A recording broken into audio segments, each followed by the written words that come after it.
Oh, hey everybody. 'Tis I, Michael Agrim, aka Multi-Voice Reviewer. I have many voices, but one opinion. And today I'm going on a quest. You see, there is a Indiana Jones DVD trilogy that I am dying to get. And this time it's going to be all three movies without the Crystal Skull. I hate that movie. That movie was terrible. So if you don't mind, I'm going on a quest to get the DVD collection of Indiana Jones. So if you excuse me, this belongs in a museum.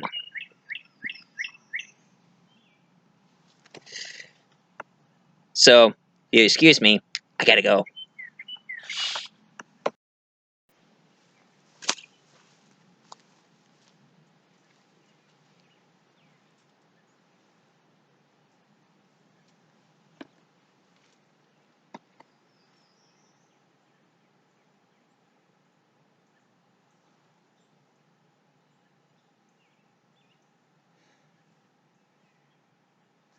Alright, ladies and gentlemen, I've got it.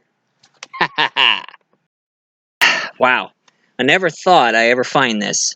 Honestly, folks, I've been looking all over for this collection, a Indiana Jones trilogy with all three Indiana Jones film without the Crystal Skull.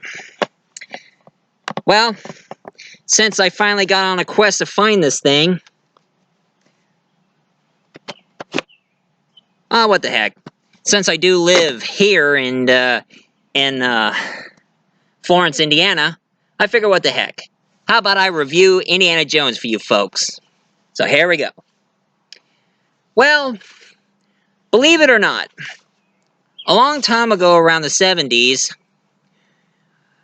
Steven Spielberg finally got done with his movie that he directed, Close Encounter of the Third Kind, and also George Lucas got done with his Star Wars. He wanted to create something new and different, and so did Steven Spielberg. And of course, one thing not many people know, that James Bond films were all the rage at the time.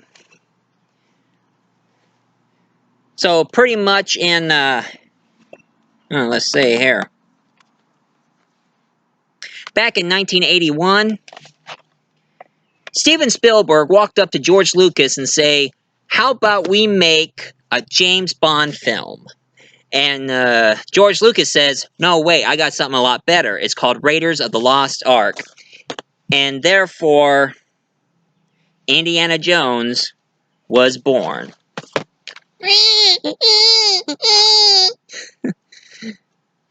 You know, some people do say I look like Indiana Jones.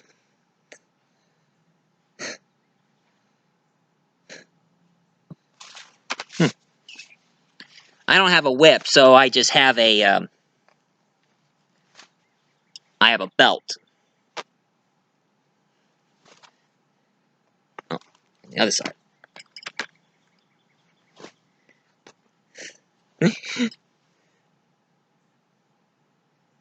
Now, this is what got me into the Indiana Jones film in the first place.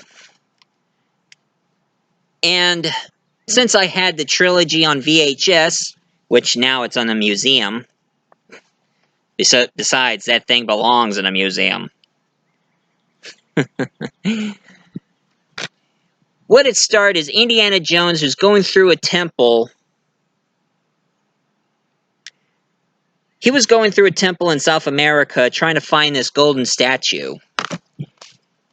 And he had two South American Hispanics who were trying to double-cross him. Now, he fired his gun at one who tried to shoot him.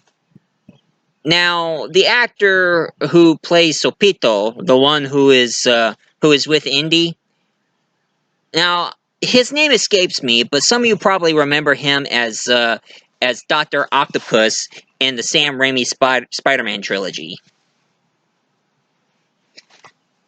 This was his first role, and it was Indiana Jones.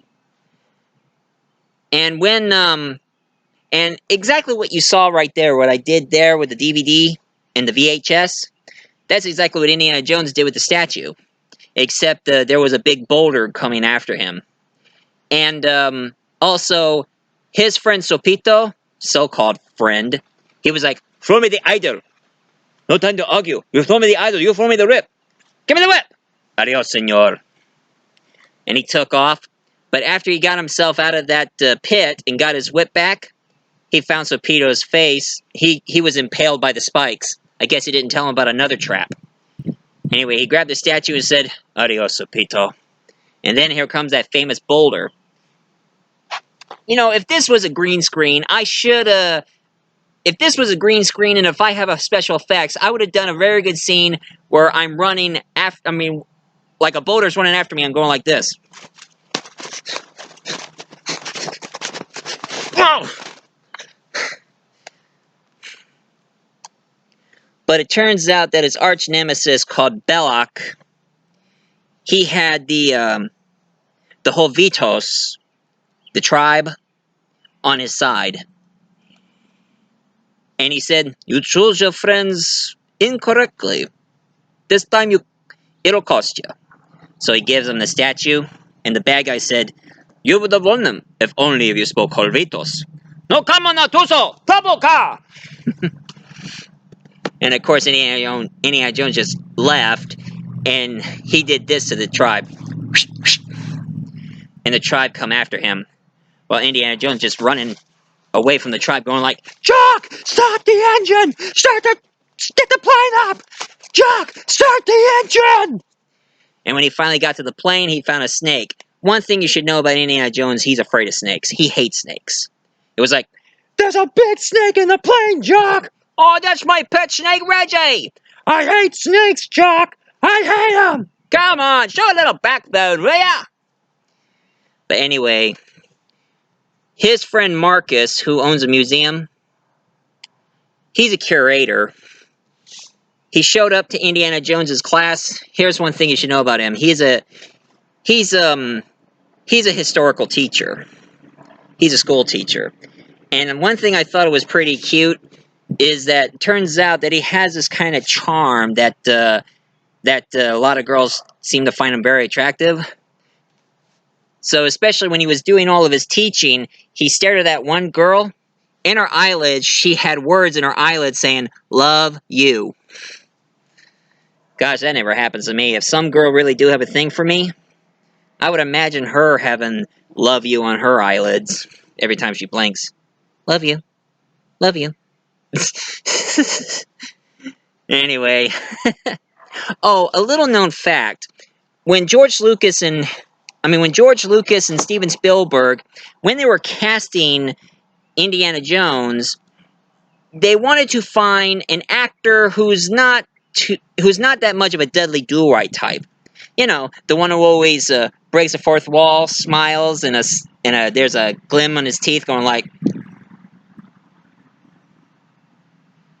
They don't want a dashing, good-looking actor who's more like this. Hey. They want somebody who's more down to earth, but still good looking, but not all that glamorous. And believe it or not, before they had Harrison Ford, they had Tom Selleck. But they were about ready to have Tom Selleck play Indiana Jones. Gosh, imagine what the movie would look like if they had Tom Selleck. If they went along with Tom Selleck playing Indiana Jones, maybe I'll probably grow a maybe I should have kept my mustache since I shaved. Well, I did shave, but I left stubbles like what Indiana Jones had. He always left stubbles in his face, like he hadn't shaved in 3 days. But Tom Selleck did have the part of Indiana Jones, but he was under contract because they have him playing another series. Have him playing a TV series called Magnum PI. So if he wasn't under contract over Magnum PI, he would have been Indiana Jones. But instead, the role got to Harrison Ford.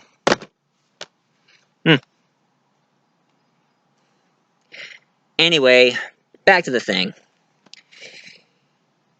a couple American agents wants to have a talk to Indiana Jones. They notice that he was a man of many talents and knows a lot about the historical things. And it turns out that the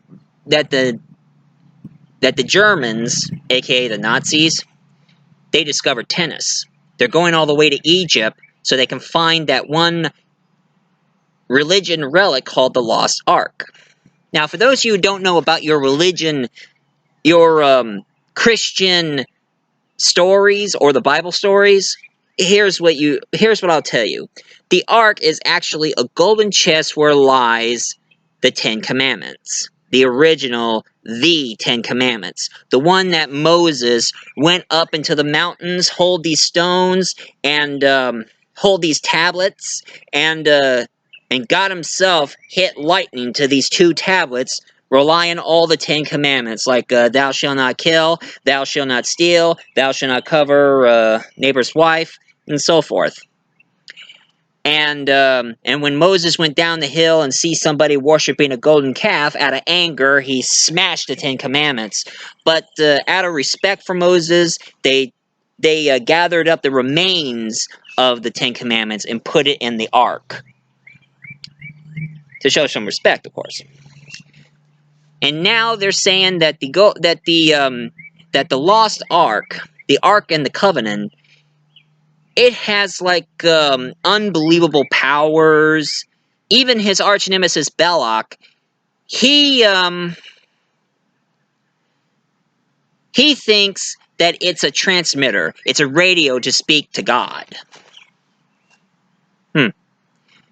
And you know, here's one little historical fact. Adolf Hitler himself, he was obsessed with supernatural things and the occult.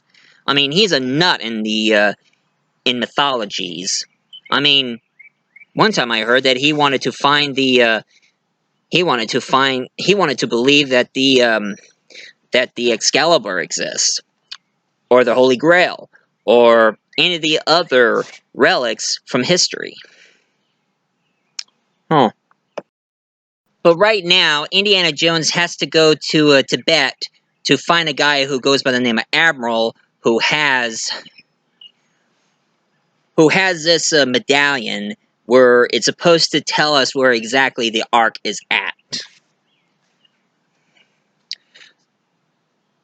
But as he showed up in Tibet, there was a woman who goes by the name of Meredith.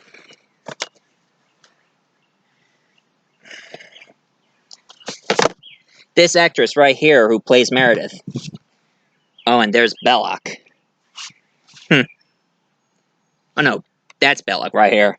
This is Belloc when he opened the Grail. This is Belloc before the Grail. I'll get to that soon. But anyway,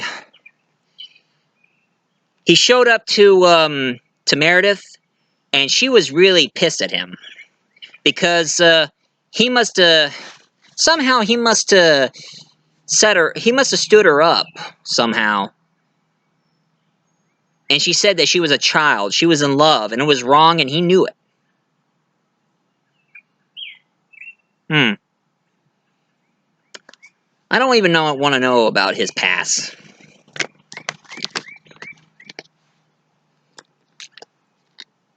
My throat gets a little dry sometimes. But anyway, when he told Meredith where's the medallion at, she tells Indiana Jones to come back tomorrow. And he said, why? And she said, because I said so. So, Indiana Jones left. And then all of a sudden, a group of Nazis showed up. Now, here's a little known fact. Here is this one Nazi character right here, played by a British actor who's really good at playing an evil Nazi. A little known fact, somebody wanted to give him a mechanical arm, a electronic monocle, and a headpiece where it's connected to the satellite, which George Lucas himself thought that was stupid. I mean, save that for Star Wars. This is Indiana Jones here, folks.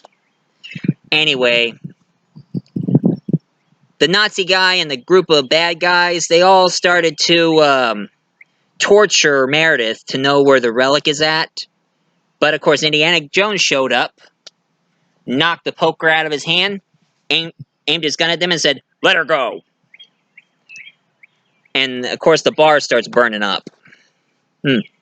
So there's a huge fight going on, and then there's the amulet, and the Nazi bad guy grabbed it, but it was under a fire, so it burned his hand pretty bad, going like, "Ah!"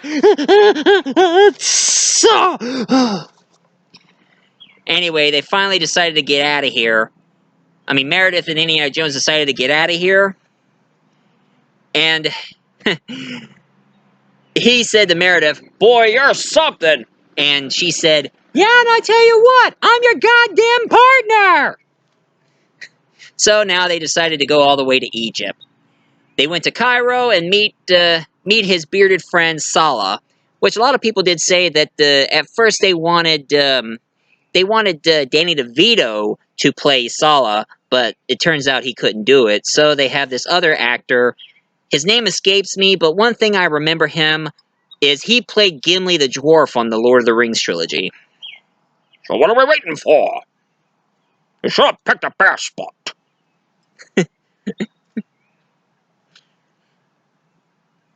You have my axe. Anyway,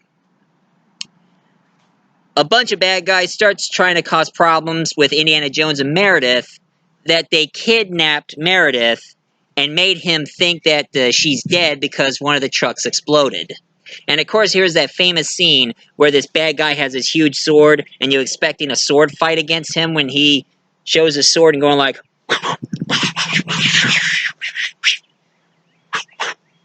And Indiana Jones has picked up his gun and... That's why you never bring a sword or a knife to a gunfight. I know, it's getting a little windy all of a sudden, so I try to make it as loud as I could before the speaker starts blowing on it. But anyway, Salah and Indiana Jones, he still have the medallion, and they try to figure out exactly where the Ark is at. And then he starts seeing a bunch of Nazis and a bunch of Egyptian workers keep on digging, trying to find the Ark. But Indiana Jones, he went to a model design of the temple that they're at, and he grabbed himself a staff, put the medallion on it, and when the sun hits the staff, it shined right where it's supposed to be at. So now Indiana Jones knows where it's at. And now him and Salah now Indiana Jones find where the relic is at, and he had his men keep digging and digging and digging until they found something. And they all finally lift up the lid, and then Salah looks down, and there was one of the statues of the jackal and a lightning flash on it, and it made Salah went like, "Ah! Sorry, Indy. Indy, why does the floor move?" So Indiana Jones tossed the torch right on the ground, and it's covered in snakes. And everybody knows that Indiana Jones is afraid of snakes. As for me, I'm afraid of spiders. And I hate tarantulas. I'm scared to death of them. And of course, when Indiana Jones looked down and saw a bunch of snakes, he was like, "Snakes? Why does it have to be snakes?" You know, I would have acted the same thing. If I found a relic and it's overrun by tarantulas, I'll be like, "Spiders. Why does it have to be spiders?"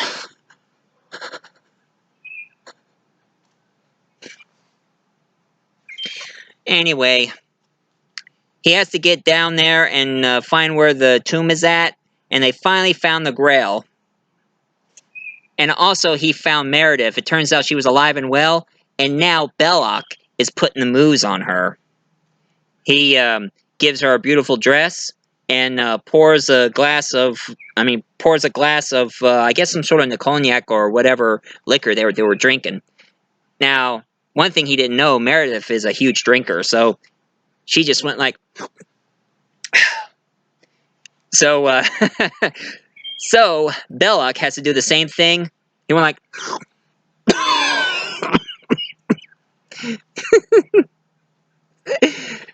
Uh,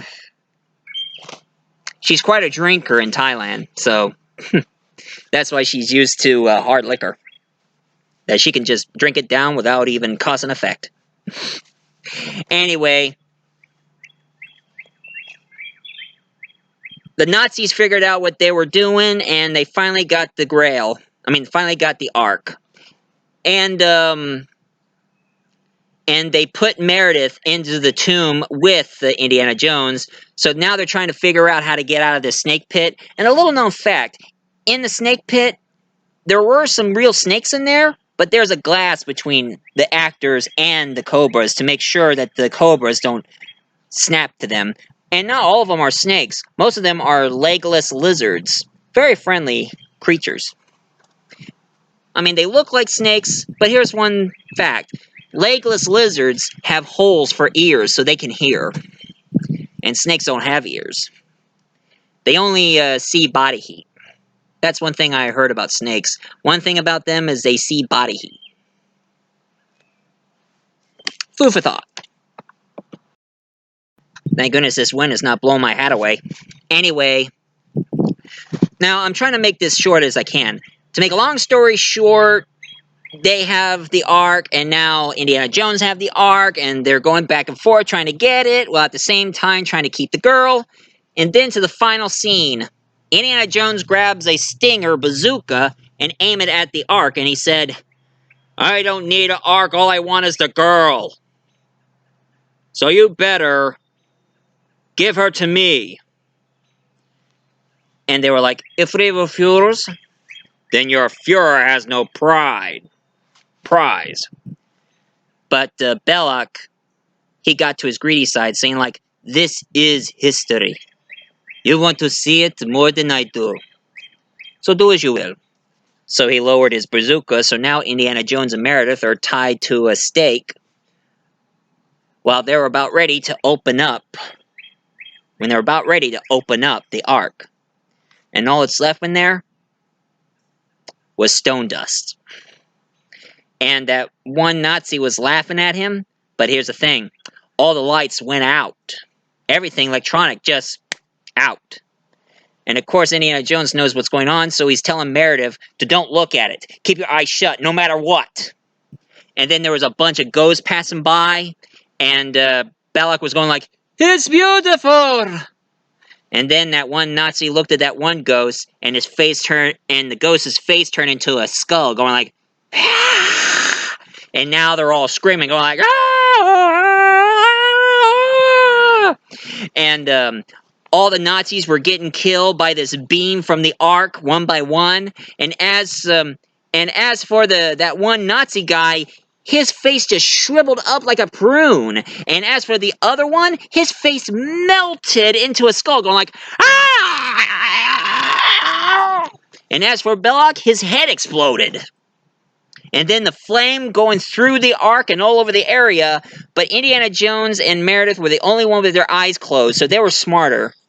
And after this whole thing was over, the ropes were burned around were pretty much burned off, so they're free.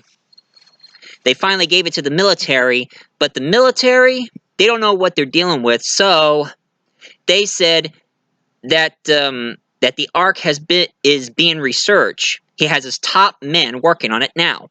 Indiana Jones says, "Who?" And he says, "Top men." Bureaucratic fools. They don't even know what they got.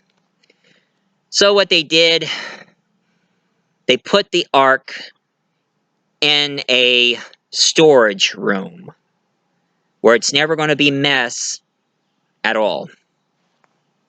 And that was it. And that is Raiders of the Lost Ark. Now let's get to the second movie. The one that not many people didn't seem to like, even Steven Spielberg himself didn't seem to like. But to me, I think it's pretty good. Now, a lot of people did say that it was too dark, that it almost had an R rating.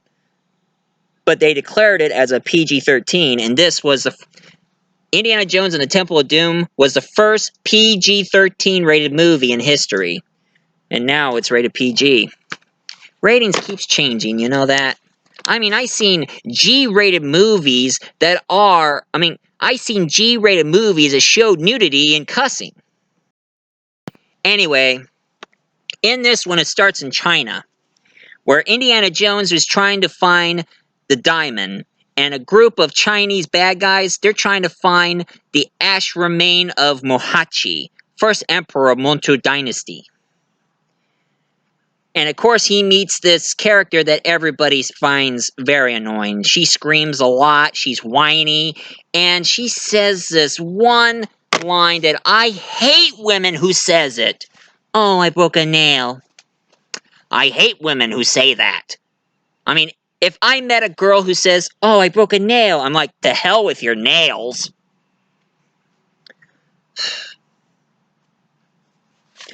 I mean, I always bite my nails, and you don't hear me complain about it. Yeah, I know. Old habits die hard. I can't stop biting my nails. Anyway. Back to the story. Also, there's another character that not many people can't stand. Short Round. He's a little kid who wants to be more like Indiana Jones. And a lot of people kind of find him very annoying. But it's the same Chinese kid who is in the Goonies. Not bad.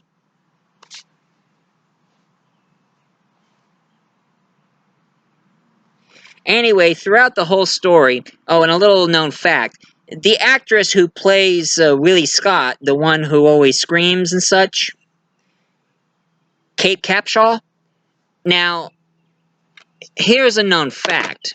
She got the part of Willie Scott because she slept with Steven Spielberg. And then after the movie, she married Steven Spielberg. And they've been together for a long time. Huh. So I guess that rumors was right. She did sleep with the director, Steven Spielberg. But at least he married her instead of just sleeping with her, giving her the part, and then just call it a day.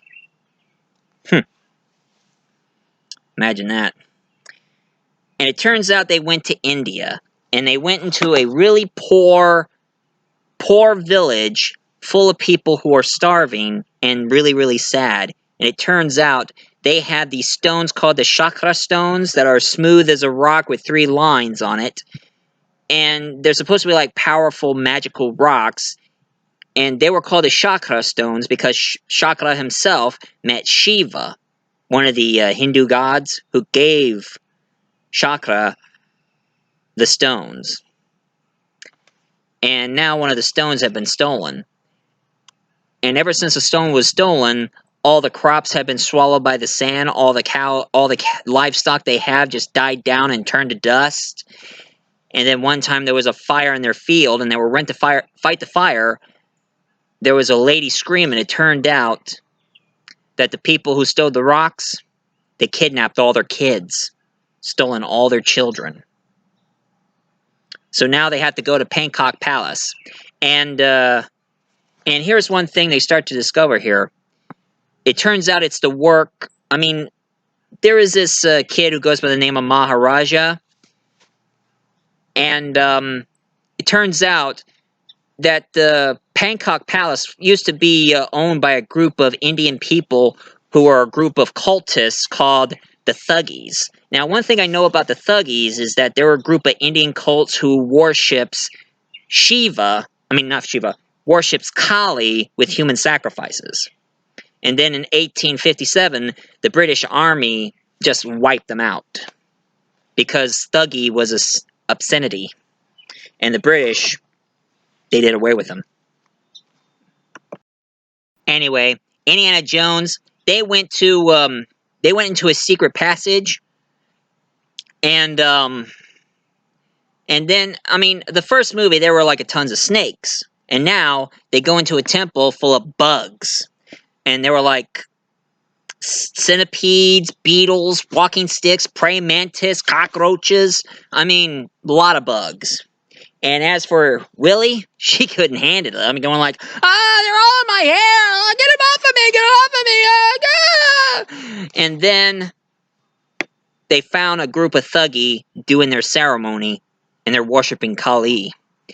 And how they do their worshiping, they found a human sacrifice to them, and the high priest named Mataram, he put his hand right in his chest and ripped his heart out, but the guy is still alive. And then they lower him into the hot lava pit where his body burns while he looks at the heart in his hand burns into flame. That's how they worship Kali. And they found the Chakra Stone. There's 3 of them. And all of a sudden, when they were combined, they glow. And Short Round said, why'd they glow like that? And he said, every time when the Chakra Stones are connected, the diamonds inside them will glow. So there's diamonds inside of them. Anyway, and of course, Indiana Jones, he took the stones. He grabbed all 3 of the stones. And he also discovered that all the children that they kidnapped, all the children they stole, they have them working as slaves. And they gave him the black sleep of the Kali Ma, where if he drinks the black blood of Kali, he will be under their control. And that's what happened to Maharaja. He must have drunken the blood and gone into the black sleep. And now it happened to Indiana Jones until Short Round grabbed the torch and burned him, and it finally snapped him out of it. And then after all that fight and getting the stones back, it was time for Indiana Jones to release all those kids at once. So they're freeing every single kids one by one, and they're all running out of the palace. And after they got through all that, they finally gone through the old rickety bridge, and then there comes the Thuggies. So now, Indiana Jones had to do one thing. He has to cut the bridge in half with the machete. So he's like, Mataram, prepare to meet Kali in hell.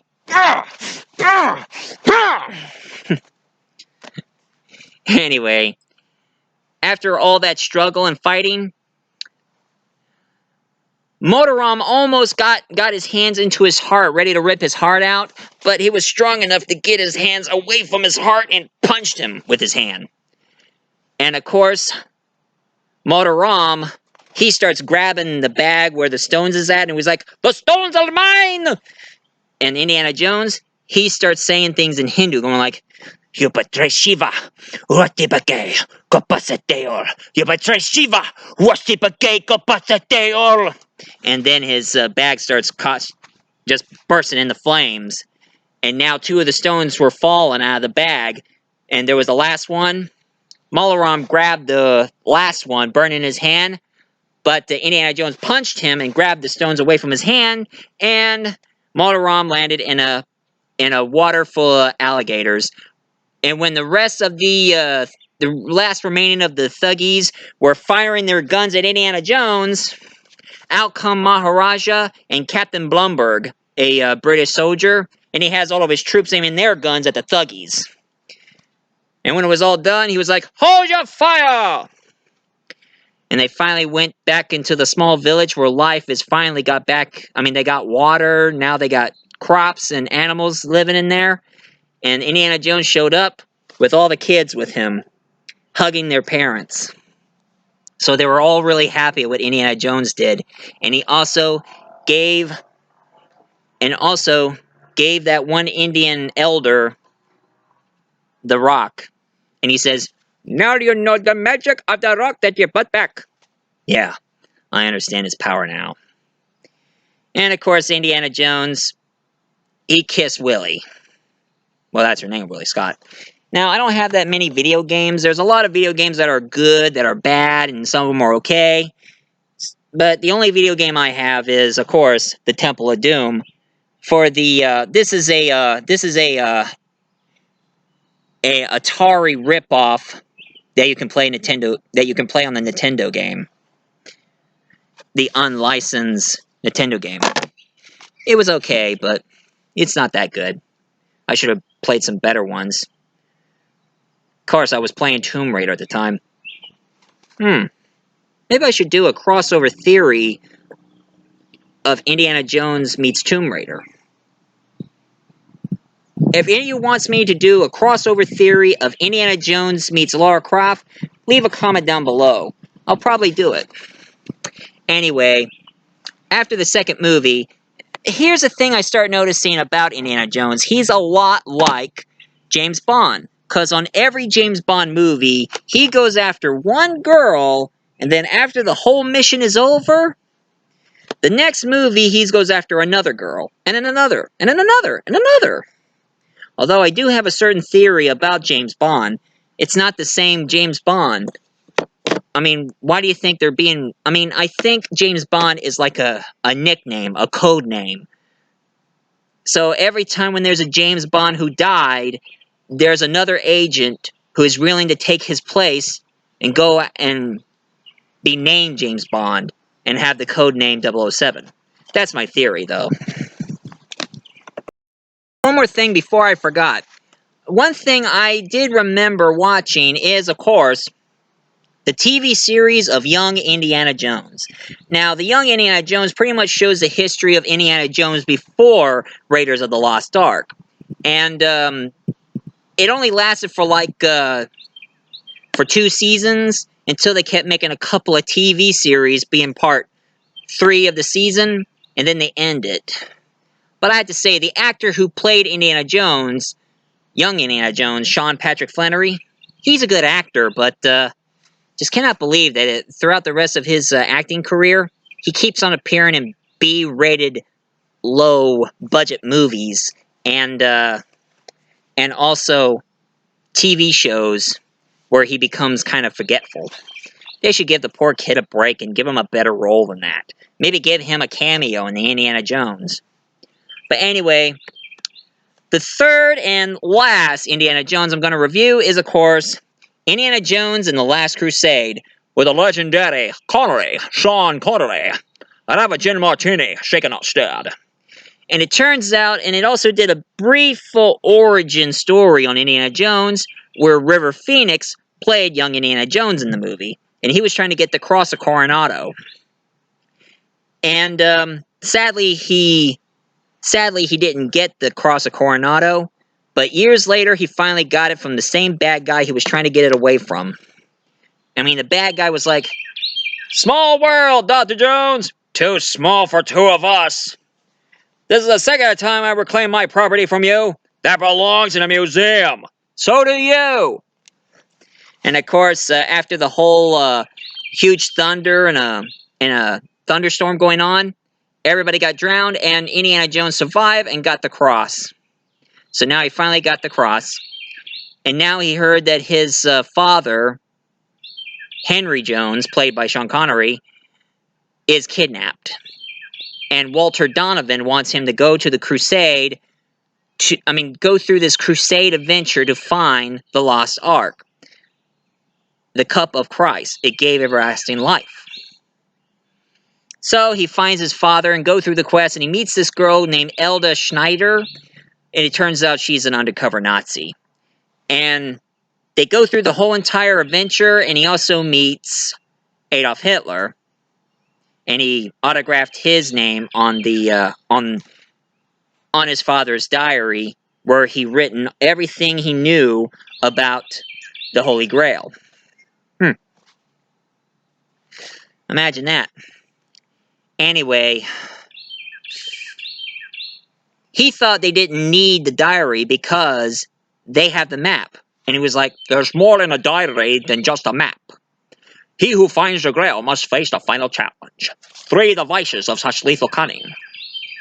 So, he has to read the diary and go through the Avengers while Walter Donovan shot his dad with his gun.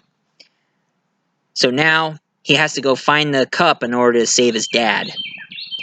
So, he goes through his quests, meet the old knight, and now there is a table full of grails, and the old knight says, "You must choose, but choose wisely, because the real grail can give you life.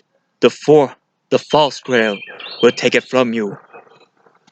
So Walter Donovan took the golden shiny one, took a sip, and then he starts turning into a skeleton all of a sudden. And the knight says, he had chosen poorly. So it's not made out of gold, huh? That's a cup of a carpenter. So he found a cup. It's not all that fancy. Took a sip and said, "You have chosen wisely, but the grail cannot be removed from its seal. That's the boundary and the price of immortality." So he gave it to his dad, poured it on his wound, and now he's alive. But Elsa, she looks at the cup and going like, "We have got it, let's go!" And she crossed the seal. The knight warned them not to take the grail from here. But he grabs Elsa, and she starts trying to reach for the cup, and he was like, "Give me your other hand, honey. I can't hold you." And she's like, "I can reach it. I can reach it." And then let go, and she fell into the abyss. It's like something that George Lucas and Steven Spielberg always giggle about. Let the greed perish, let them fall in the abyss. Anyway, they lost the cup, and also his father grabs Indiana Jones and is like, "Junior, give me the other hand. I can't hold on. I can get it. I can almost reach it, Dad." Indiana, let it go. And after they left, he said, "Elsa never really believed in the Grail. She thought she found the prize. What do you find? Me? Illumination." Anyway, they took off, and that was the end of Indiana Jones and his trilogy. And if you ask me, you should check out the Young Indiana Jones. They're not bad. They're pretty good. And get used to the trilogy. It's really... Oh no. Do it! Just do it! Shia LaBeouf, how about I do the Crystal Skull tomorrow? Yesterday, you said tomorrow, so just do it! No, I won't do it. It's impossible. Yes, you can. Nothing is impossible. Just do it. Yes, you can. You gotta work hard at it. Okay, in order to shut you up. All right, folks, since I printed it out, Kingdom of the Crystal Skull. It was stupid, it was horrible, and having Shia LaBeouf as his son was ridiculous. And it's set in the 50s, where now there's a group of Russians who wants to find the Crystal Skull so they can get its information, because somehow they're saying that it's more high-tech than anything in the world. And of course Meredith is in it, and they end the movie by marrying off Indiana Jones and Meredith. And of course the stupidest thing they've done, this Crystal Skull were alien skulls. It turns out that there were a group of aliens who crash landed in South America, which that is the most stupidest thing I ever heard. A lot more stupid than Dan Aykroyd's Crystal Skull vodka. You happy? Alright. There, I talked about the frickin' Crystal Skull.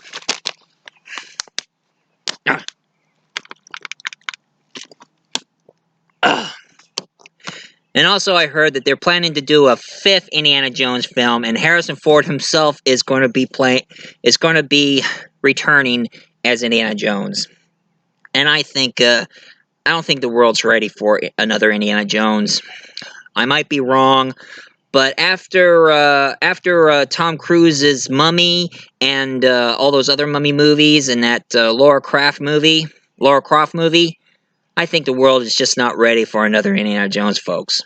So here's my review of Indiana Jones Trilogy. Well, sort of trilogy. So for those of you who like this, please leave a comment down below, hit like and subscribe. As for me, I'm getting too old for this shit.